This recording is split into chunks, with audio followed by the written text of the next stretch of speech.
کی اصلاح. دوسرا مقام اللہ رب العزت فرماتے ہیں یا ایھا الذین آمنوا استعینوا بالصبر والصلاۃ ان اللہ مع الصابرین.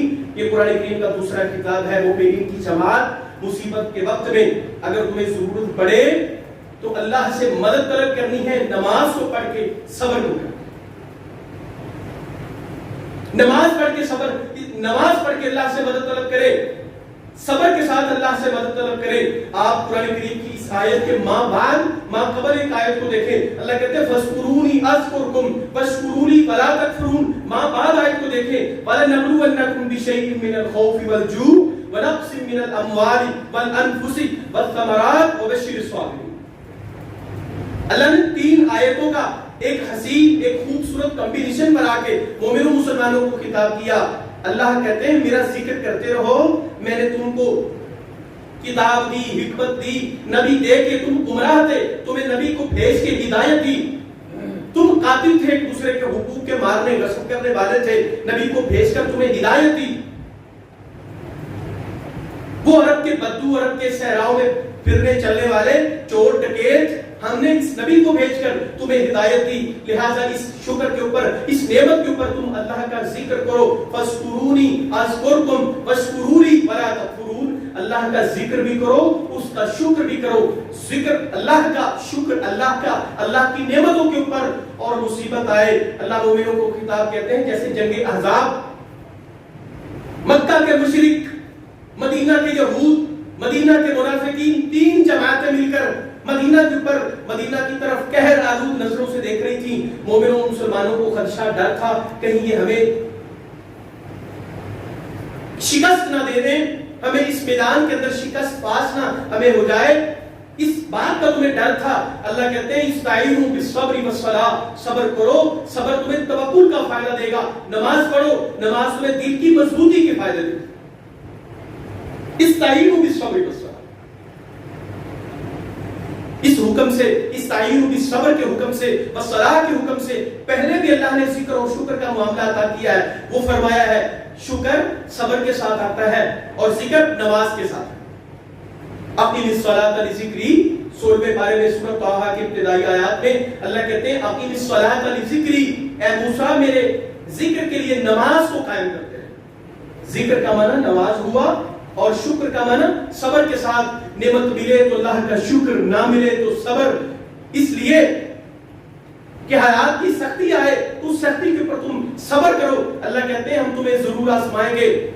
تمہارے عزیزوں کو، عزیز رشتہ داروں کو، جو قریبی، جن کو تم اپنا اہم ترین خونی خاندانی رشتہ سمجھتے ہو، ان رشتہ داروں کو اٹھا کے نفس کی، جان کی کمی کر کے ہم تمہیں آزمائیں گے. ہم تمہارے پھلوں کے اندر گھاٹا ڈال کے، کاروباری خسارہ ڈال کے ہم تمہیں آزمائیں گے.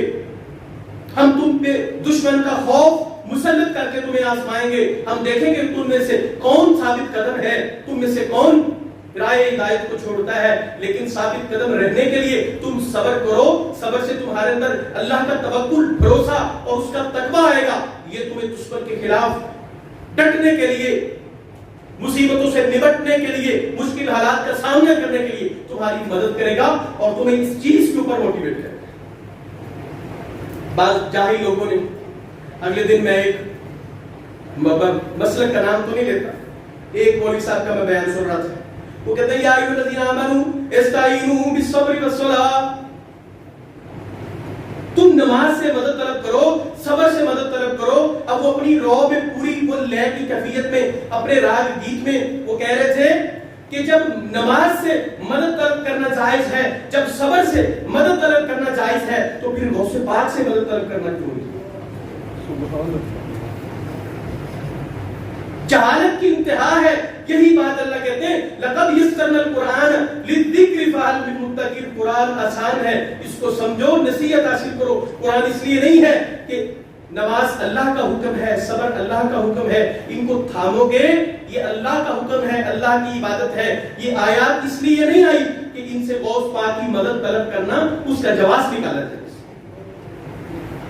اللہ رب العزت ہم کو قرآن کریم کا حقیقی مفہوم سمجھنے کی توفیق عطا فرمائے.